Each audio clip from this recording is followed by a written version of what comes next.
soyons pas des traîtres cette fois-ci, s'il vous plaît les gars. Ne nous retournez pas encore dans un combat où on va retourner 60 ans ou 64 ans en arrière, s'il vous plaît. Ce n'est pas parce que Sonko est en vogue, tout le monde va se taire. Les journalistes hypocrites là sont sur les drapeaux, sont sur les plateaux de télé, ils disent du n'importe quoi et tout le monde doit accepter. Je ne suis pas de ce monde négatif. Yàgg naa leen ko wax Sénégal laa far te waxoon naa leen ko AS du civil moo ci dugg AS du civil moo ci dugg AS du civil moo ci dugg ne woon naa leen coup d'état yéen ñëpp doon kaas coup d'état gis ngeen grand 18 yi génnoon démb fan laa doon wax ba tegoon ne bu coup d'état amee li ñu fogoon bu amoon gars yi jëlaat réew mi éclairci suñuy cas doog a tegaat réew mi ci yoon ñun loolu la ñu gëm ay sénégalais fii tubaab gëmatuñu woon tubaab jiite ko ah mooy Bassirou Diomaye Faye dinañu joxaat OTAN la ñu fas yéene joxaat OTAN day génne France dugal OTAN booy bi ma leen di wax ci système kenn mënu ma comprendre dama daan wax booy patriote yëpp saaga ma seeni kilifa sax dañ ma daan saaga naan waaw day toog tuxkat tux ay yamba wam rek waaw damay tux samay yamba keñ waaw ay ministres yi toji kaas fi ëpp ma maa ñëppay toji kaas foog gars yi toj ay kaas parce que nguur bopp neen du toog ci réew bopp neen munoo nekk ci état café sec ngay naan café boo xam day mel comme pat nga naan xux comme genre ma jamba jaañ yi du naan sàngara mais café sec la naan xupeet café bi muy naan ñun ku ko naan see biir daw nguur daa am leneen lu koy jiite du ay man maa ñii man maa siw man maa rëy man la nit ñi xam déedéet nguur système moo koy jiite système nag munoo doon sikkim ba pare ne man du ma gestu fenn fi ma neex laay gestu mënta ne moo ñu dal nii ñun lan la ñu waxante woon nag waa Pastef éradiquer système bi Sonko ñaata yoon la répété moo boobu éradiquer système tey ban moo lay répété changement systémique maanaam amadul sax article ba booy xamu leen luy état réalité état c'est que Sonko mooy toog di wax réalité état man CEDEAO bi tant que Sonko defu ci déclaration vous les Africains tant que Ousmane Sonko n'a pas fait sa déclaration sincèrement le projet Pastef et le livre solution non c'est pas la même chose c'est pas la même mode de gouvernance si le projet Pastef nous avait dit qu'il allait rester ou suivre l'Afrique occidentale française. L'organisation où la France, Darmanda a dit carrément qu'il fait partie entière de la CEDEAO. La France fait partie entière de la CEDEAO. C'est-à-dire que tous nos États réunis, la France est 50% d'abord de la CEDEAO, après les États se partagent le reste. Et puis on va se faire respecter. Comment allons... Gars, Africains, parlez. Les Africains, là, ils ont le droit de parler.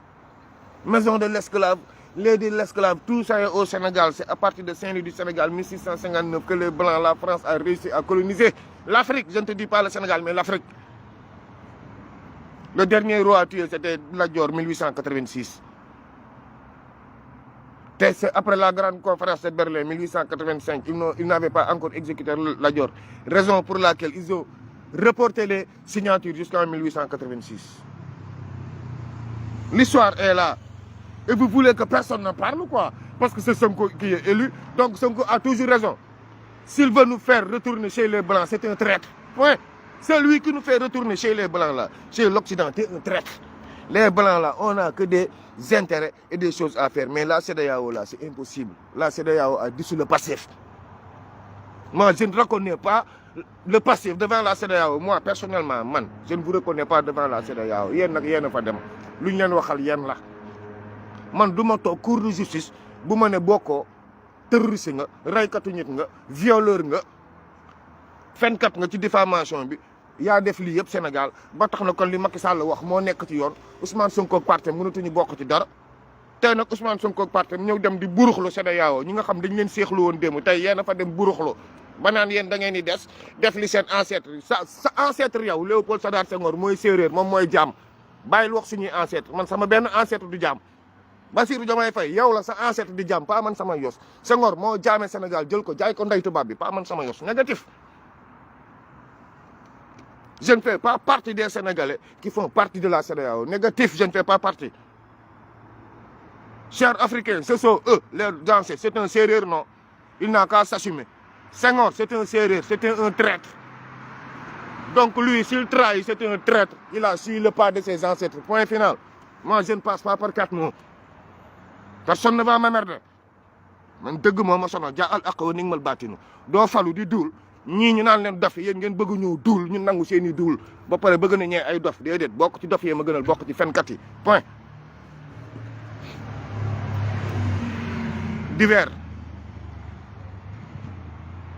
divers dëgg moo ñu sonal maa ngi gis laay fëri jàbbatu bi wax bi tëb bi dal bi lu leen neex nag la ñuy wax moment bi ñun ñoo fi woote woon panafricanisme ñun ñoo fi woote woon panafricanisme jël suñu combat dugal ko Afrique yëpp di manifester ñun ñoo ko fi woote woon de léegi nag ñoom it bu ñuy manifester contre ñun et le courage balaa ngeen xam 17 millions lañ nañu dugg ci combat bi on avance un peu ñu génnee lépp teg sur la table Fall bu ñu xeexoon tey Ousmane Sonko day am fitu taxaw ni je coupe tout mais bi ci américain yi jógee laa leen ne combat bi yàqu na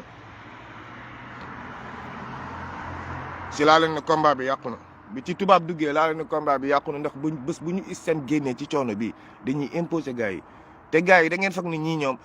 damay gis que naan non Bassirou Diomaye Faye lu ko neex lay def archi faux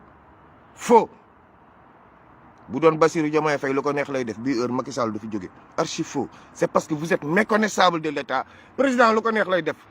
Bassirou Diomaye Faye bu doon lu ko neex lay def du bokk CEDEAO ndax moom la ñu joxoon ni président itinérant bu CEDEAO moom moo ko waroon diriger Sonko ko ne mu bañ xam nga yëguloon loolu yëpp te ñun yëpp yëg nañ loolu fii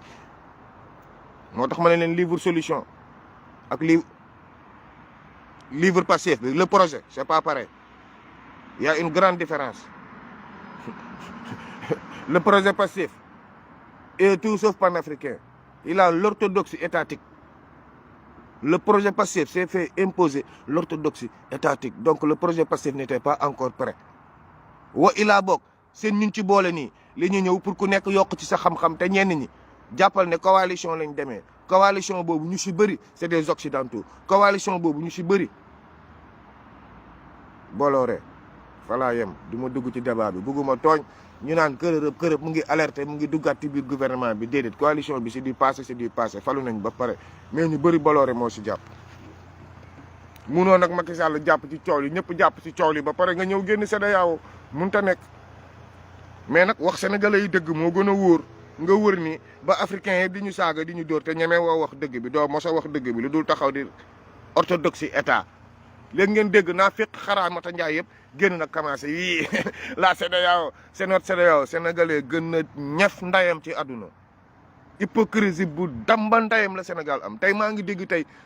daaw dem leen daaw heure bii daaw laa leen wax heure bii daaw sori na dem leen mois de janvier daaw ngeen déglu ñenn ñi lu ñu doon live si CEDEAO ak tey ñenn ñi tey lu ñuy live tey si CEDEAO allez écoutez dem leen gaaw si ginnaaw li ma leen di wax ni matul sax 8 mois janvier passé laa leen wax dem leen déglu saaga nday yi fi patriotes yi saaga nday CEDEAO ak tey patriotes yi saaga nday yi ñuy non apprécier saaga nday bu ñuy saaga AES pour te dire que sénégalais moo dangereux sénégalais day mun yàpp mun jën lu ñëw mu curux moo tax fu mu doxatee caaf xam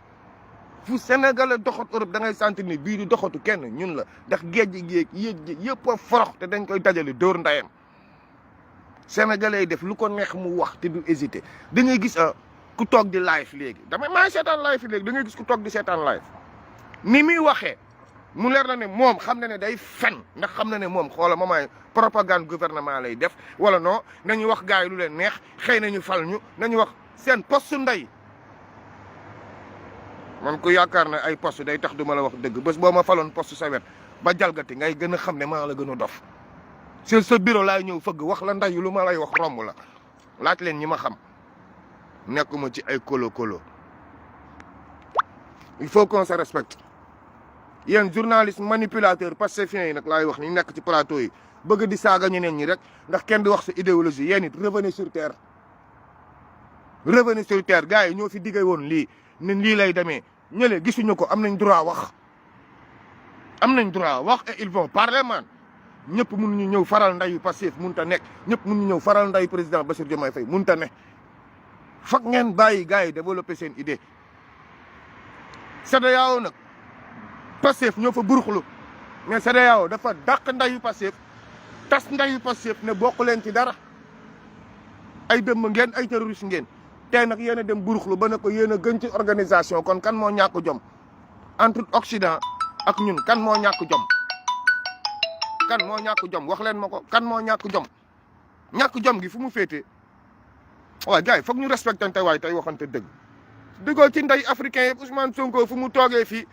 France 24 fépp naan ñu lan référence Thomas Sankara ak Patrick Lumumba di ñu bëgg a rey tey mu ñëw ne waaw ñooñu reyoon Patrick Lumumba ak ñooñu waaw xëy na sax ñoo xaw a tane ñii ne ñoom dañuy jàppale ñoom Thomas Sankara waaye allez vous faire foutre disons-nous la vérité te bàyyi duulandoo bi man nee naa leen Ousmane Sonko mosuma jox lu ma live Pape Alé Niang mosuma jox ma wax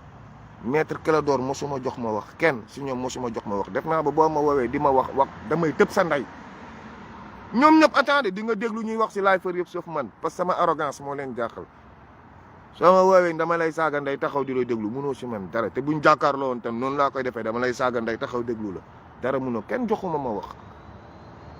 li ma yëg laay wax kenn joxuma ma wax 25 millions ndey euro kenn encaissé wu ma ko